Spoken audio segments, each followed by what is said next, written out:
எங்கள் சொந்தம் பார்த்தாலே சொர்க்கம் சொத்தி போகுமே.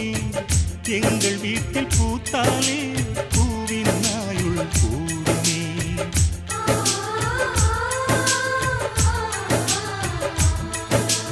இரண்டு கண்கள் என்றாலும் பார்வை என்றும் ஒன்றுதான். உருவத்திலே தனித்தனிதான், உள்ளம் என்றும் ஒன்றுதான். ஒரு சேவல்தான் நடை காத்தது, இந்த அதிசயம் பாருங்கள். கண்ணனை வாழ்த்துங்கள்.